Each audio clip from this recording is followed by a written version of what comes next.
Hi, I'm Dr. Maurer. I'm a licensed psychologist here at the Medical University of South Carolina in NCI-designated Hollings Cancer Center. I would like to take this opportunity to welcome you to the BRIGHT program. Today we'll be watching the first video in a 5-part series. This one is called Introduction to Survivorship. This 30-minute video will cover a number of important issues for head and neck cancer survivors. I hope that you find this video informative. The end of cancer treatment is often a time to rejoice. Most likely, you're relieved to be finished with the demands of treatment. You may be ready to put the experience behind you and have life return to the way it used to be, or you may be ready to have a fresh start as something new. Yet, at the same time, it's okay to feel sad and worried. It can take time to recover. Survivorship means different things to different people, but it often describes the process of living with, through, and beyond cancer. This next video, produced by the American Society of Clinical Oncology, will provide a brief introduction to the concept of cancer survivorship.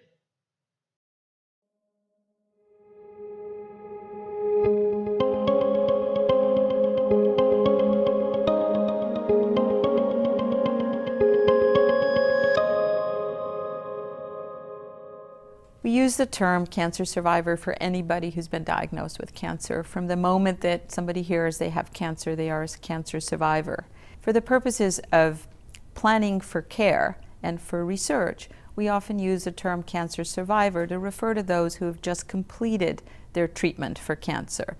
And we think of survivors as those who are living through and beyond cancer. So it's a pretty inclusive definition. Cancer survivorship means something more than surviving. I hope it means thriving. And that says that you've got to bring a lot of energy to dealing with this adverse event. And the folks that are resilient, optimistic, and take some ownership can actually thrive, not just survive. Survivorship care really refers to the medical care of somebody who has completed their treatment for cancer, or perhaps for somebody who is still undergoing maintenance treatment for cancer. So it refers to the coordination of care. It refers to having a mechanism for transmitting the necessary information about possible complications of cancer treatment, the need for surveillance, the need for perhaps the provisions of some special supportive or psychosocial services. So survivorship care is a term that basically includes many different aspects of care that patients who've completed or are still receiving maintenance cancer treatment will need to move on, to get back into their normal lives. It's interesting to think about phases of survivorship, and perhaps the acute phase is the time when you are finishing your cancer treatment or perhaps even receiving cancer treatment, and then you must make a transition, out of that very carefully coordinated and almost scripted time where you have a lot of access to cancer experts and you have a chance of asking a lot of questions and being monitored, to a time when perhaps the contact is less frequent. When you finish the primary treatment, you've gone through an enormous amount of effort to just get to the point where you make the treatment. But then after the surgery is over, after the radiation is over, you get into this zone where it's very quiet, and you actually, even though it's over, I would say in my case, you're a little bit more anxious and you're a little bit unsettled, because you're now starting to look at, okay, what's the rest of the future going to look like? So the initial period is the time when we're very busy dealing with side effects or toxicities of treatment, making sure the burden of symptom is diminished and actually cared for. And there's a lot of things that need to be done and coordinated. And then there's a period of extended survivorship care where perhaps there's less contact. There are fewer symptoms to handle, but still some.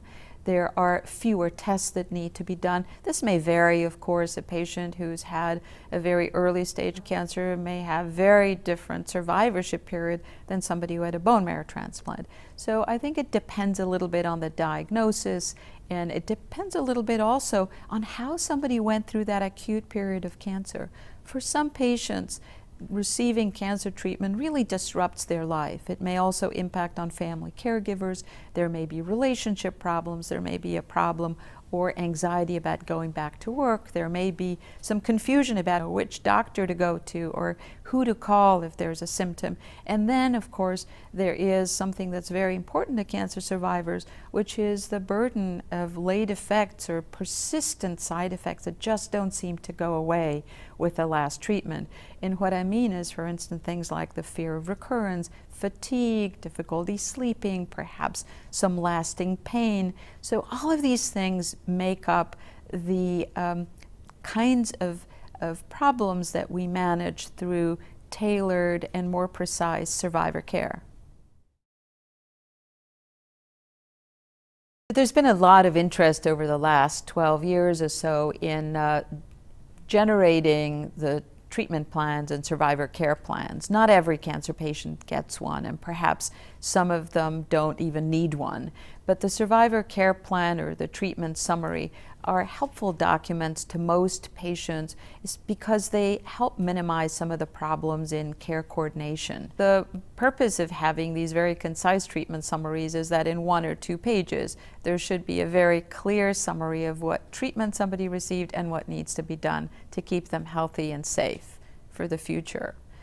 It's important to transfer the information, and in some cases it's important to give detail, and in some cases it may not be so necessary. But let's just take one example. Say a young person was treated successfully for cancer and all of a sudden now moves because he or she finds a new job and has a new primary care doctor, but they may have received a drug that may permanently impact on their heart health. So this new doctor needs to know that.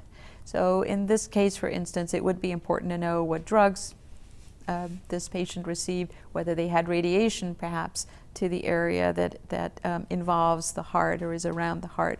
So this is what we mean by having these summaries and being careful to transmit important health information. That is, to keep our patients safe, even years after they've completed successful treatment for cancer. So I think that it's important to realize that patients need to be guided by their cancer clinicians to come up with a survivor plan for care that helps them understand very clearly how often they need to return, what kind of tests they need to have, and when and what they really should be discussing with their primary care clinicians.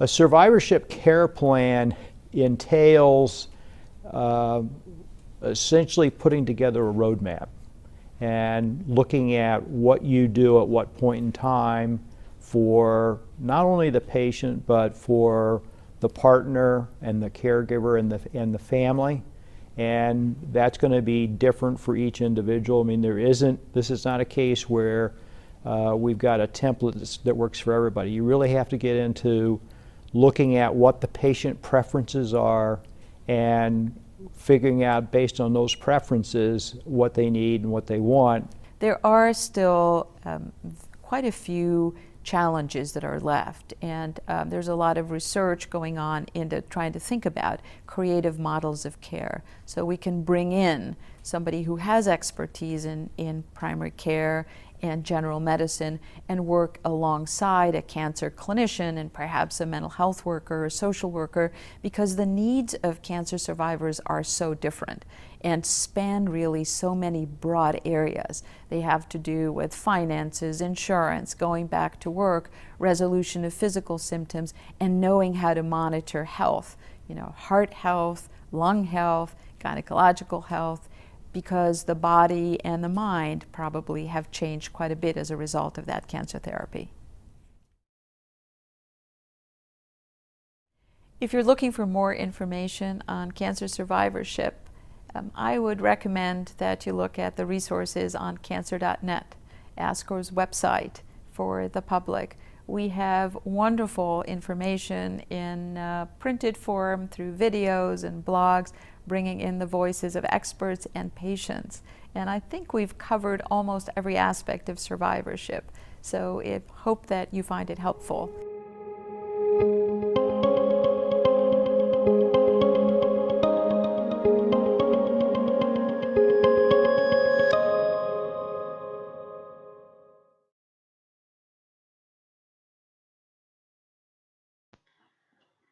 This next video, produced by the Medical University of South Carolina, describes the journey a head and neck cancer patient may experience.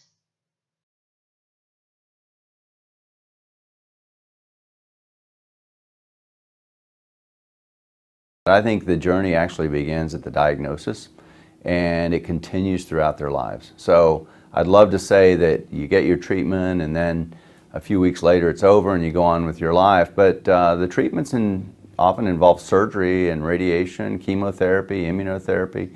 So patients are getting a lot of treatments. They might need a feeding tube, they might need chemotherapy infusion or have a reconstructive surgery for their head and neck region. Some of these things are permanent effects on their life and quality of life. So I tell them and their family and their caregivers, you know, this is going to be a journey. It's going to require team effort. It's going to require your clinicians, your physicians, your dentists, speech therapists, nutritionists, and radiation oncologists, medical oncologists. A lot of times many others, the pathologists and radiologists are behind the scenes, and so we work together, and they rely on their caregivers and their family members as much as they rely on us. So from the minute they're diagnosed until they start their treatment and finish their treatment, then the post-treatment recovery begins. And sometimes that's for relatively quickly, in a few weeks or a few months, but sometimes the post-treatment journey can last for many years or their entire life. And sometimes we'll say, you know, it's the cancer's gone, the cancer's cured, but the side effects remain. And so sometimes we have to get prepared for kind of a new normal in life and think, okay, well, this is the way it's going to be. Let's prevent it from getting worse. Let's keep things going and keep our lives going as much as possible. Patients often have the expectation that when they ring the bell at the end of radiation, that they're going to be better the next day. And some of these issues that they're having with eating and drinking are going to resolve pretty quickly. When we talk to patients ahead of time, we try to prepare them that the amount of time it took them to get to their worst place is about how long it takes for them to get back to a more normal place. So if they have 8 weeks of treatment, then they usually have another 8 weeks on the backside of that of recovery. And even then they can continue to get better, stronger, recover some of that taste and sensation that maybe they lost during their treatment. That typically won't resolve until about 2 months after they've finished their radiation treatment. And so that can be a real discouraging to some patients because they feel like I've finished my radiation, I've finished my treatment, why don't I feel better? And recognizing that they will, they're just not there yet. So at the end of treatment, it's normal for patients and caregivers to experience an increase in stress and anxiety. They're going from really close follow-up with their medical providers. All of a sudden now they're following up less frequently, and a little bit of that safety net can feel like it's been removed for the patients and their caregivers. So one piece of advice that I always give is reminding patients and their caregivers to be patient with themselves, to remember that this is a learning opportunity for them once they return home to figure out what's going to work for them in their new lives. Adapting to life after cancer treatment is different for everyone. It's not so much getting back to normal as it is finding out what's normal for you now. People often say that life has new meaning or that they look at things differently. Your new normal may include changes in the way you eat and what you do, new or different sources of support, permanent scars on your body, not being able to do certain things as easily as previously, new routines than you had before. You may see yourself in a different way or find that others think of you differently now. Whatever your new normal may be, give yourself time to adapt to the changes. Take it one day at a time. We hope this has provided you strategies to adapt to your new normal. Next up is a cancer survivor who gives his insight on his journey after treatment.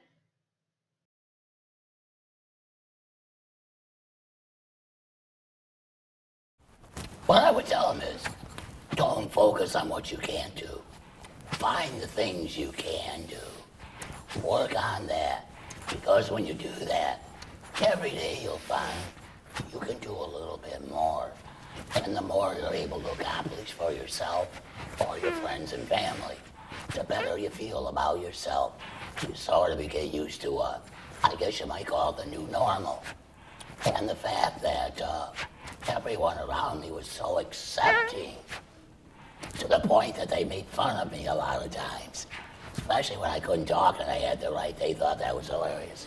Or me, because as you can tell, I'm a talker. So yeah, that was, so the thing is, you just have to overcome the idea that you're going to be, have a disability, and it's going to negatively impact your life. You're going to have a disability, but it's your choice as to whether it's a negative or you can overcome that. And be positive. Positive is always the best choice. Hopefully, this gives you a good idea of returning to real life after experiencing the challenges of cancer. However, one of the hardest things after treatment is not knowing what happens next. You may be surprised by some of the things you will experience. Next is the same cancer survivor sharing some of his own surprises he encountered. I was surprised after the surgery. Of course, I was surprised after the radiation that I lost interest in eating. But the thing that surprised me the most coming out of this was how other people treated me. I really expected to have some negativity. Every single person, family member or stranger, was amazingly accommodating. When I went to stores to buy stuff, I had to write out what I wanted because they wouldn't let me talk.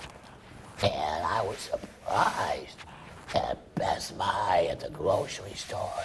People went way out of their way to help me. People in line let me go ahead.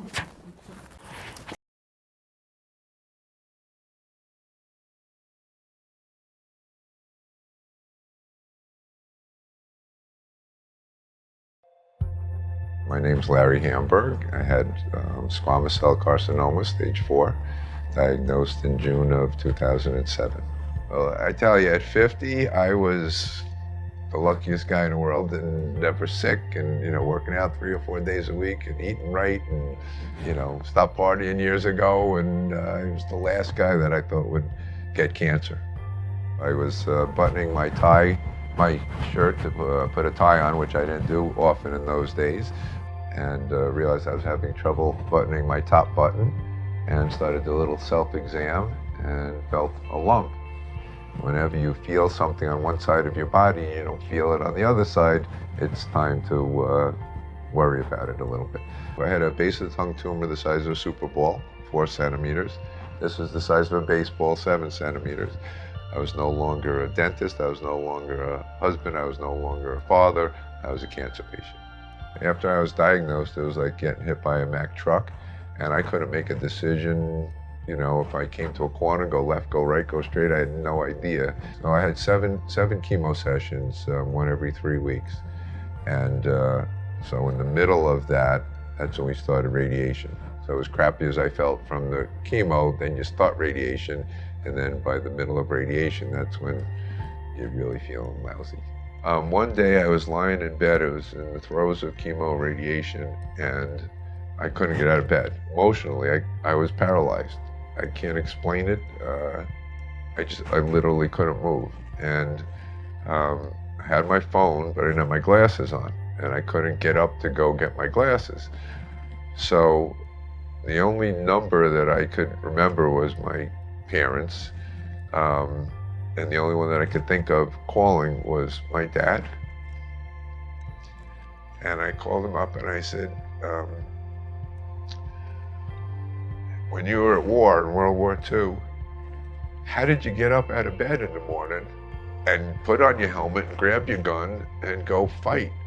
And that's what I felt like. I felt like I was in a war, and I had to get up, I had to put on my helmet, I had to grab my gun, and I had to go to war. And I just lived one day at a time. I had 3-month plans, 6-month plans, 1-year plans, 5-year goals, 10-year goals, goals that, you know, when you go to these motivational seminars or whatever, listen to the tapes and they say, well, what would you do if you knew you couldn't fail? I had all these things written down. And now you tell me, live one day at a time? That's not the way I was wired, but that's the only way that I could do it. You know, I'm still figuring out 8 years later, pretty much one day at a time. Just as cancer treatment affects your physical health, it can affect the way you feel, think, and do the things you like to do. Just as you need to take care of your body after treatment, you need to take care of your emotions. Each person's experience with cancer is different, and the feelings, emotions, and fears that you have are unique. The values you grew up with may affect how you think about and deal with cancer. Some people may feel they have to be strong and protect their friends and families. Others seek support from loved ones or other cancer survivors, or turn to their faith to help them cope. Some seek help from counselors and others outside the family, while others don't feel comfortable with this approach. We will now explore some of the emotional side effects you may face following cancer treatment.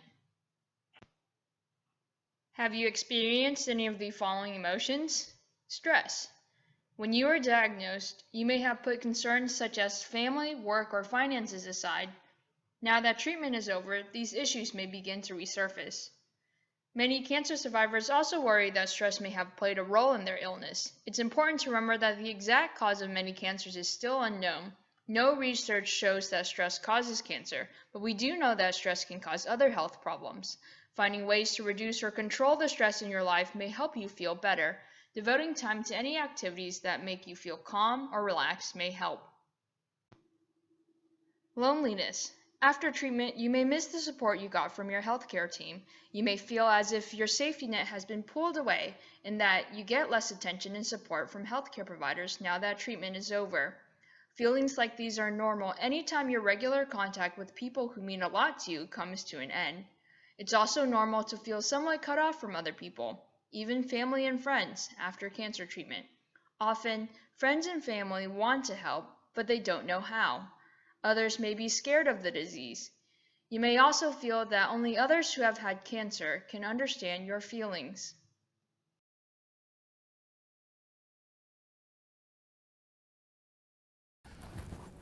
The worst part, though, was the psychological impact. That time period when I really thought I was going to die. I had never had that feeling before. I've always been kind of an optimist. I wasn't very optimistic for a while, and that philosophically affected me. And now, I can see that you can think what you want. Your body makes up its mind what it's going to do. So even though you think you're going to die, if your body says, nope, you're not going to die. Now that we've explored the emotional challenges you may face after your cancer treatment, let's explore physical post-treatment side effects. First, we will hear specifically about chemotherapy along with radiation therapy and challenges that come along with it.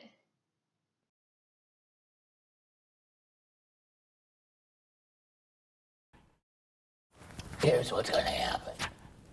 They're going to treat you. You're going to feel terrible. Probably some of the worst. Physical, even mental. But you will get better. You will be able to you'll never get back to your old life. That's not going to happen. There is no such thing as recovery from this. All you do is you get as well as you can and move on. And just live your life as best you can that way. So that's what I would tell them. You're going to feel horrible, but you will get better. In a peacetime, no treatment, the tumor will kill you. The main thing is to be persistent, because you're not going to want to eat. Some people get really nauseous, throw up a lot. That didn't happen to me. But as I said, I just lost total interest in eating. Food did not appeal to me. You have to overcome that and eat anyway. And it just takes a while. You can't overcome it.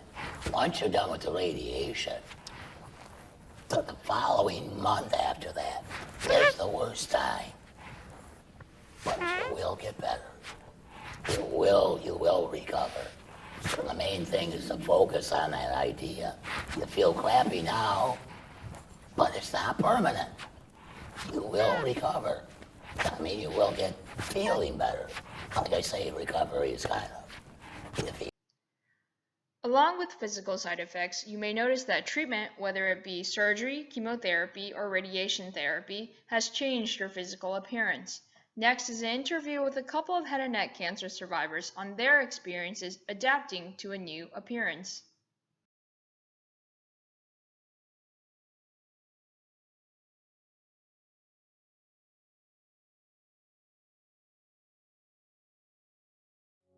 In this kind of cancer, it's hard to hide. I didn't want to look in the mirror, and I didn't. I think you had me cover in the hospital. I had her cover the mirror. Yeah. I was absolutely stunned because it wasn't me. And I always thought I had a nice smile, and that was the thing that upset me the most. This cancer is staring you in the face and staring me in the face when I look in the mirror. There's no hiding it. You never know if you're going to look the same and this and that, but you do, and you're different, and you have a new normal. Yeah. The only thing I really have on my face, I call it my dimple, even though it's not really a dimple. Like if I smile, there's like a little line there. I had basically like a red kind of patch. You know, that was noticeable, and sometimes people would ask, and sometimes people would just look at you and not ask, but I would talk about it. We notice it, you know, ourselves more than other people do. I remember the first time I really went out in public, I was very, very self-conscious. My smile wasn't still completely back to normal. I felt like if I walked into a room, everyone would sort of stare at me, and nobody did. These scars I wear proudly. I don't try to cover anything up, and I'm happy. It's not perfect, but I'm happy.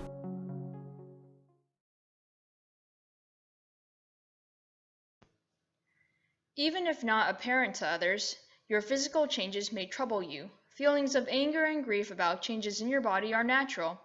How do you cope with physical changes? Try to focus on the ways that coping with cancer has made you stronger, wiser, and more realistic. Look for new ways to enhance your appearance. A new haircut, hair color, makeup, or clothing may give you a lift. Lastly, the next video describes patients' experiences of disease recurrence. The cancer care team will give recommendations for the frequency and scheduling of follow-up exams, as well as imaging of the previous site of the tumor and the chest. If recurrence does occur, it is important to detect it as early as possible.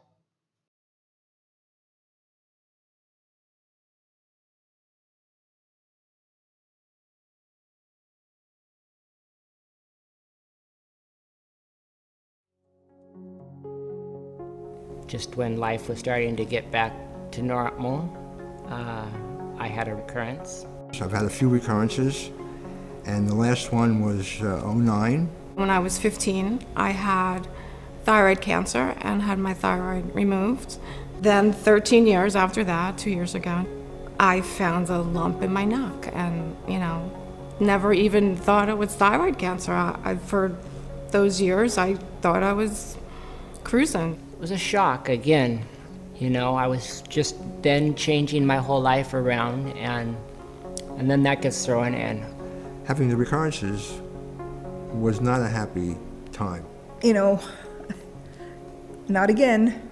You know, can't believe it's happening again. Bam, it was again, and I think I really struggled with the second diagnosis, more so even than the first.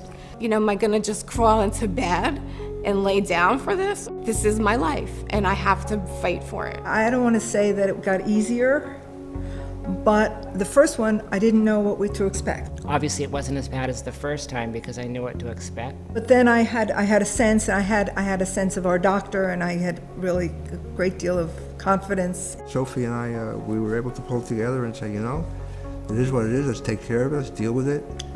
And I've been cancer-free for 3 years, and I am ecstatic I think what doesn't kill you makes you stronger, and I guess that's how I feel about those recurrences.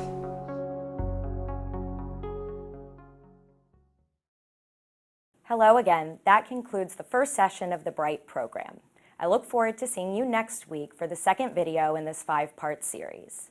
When you're done, please close the video, click on the video icon on the iPad to connect back to the program coordinator.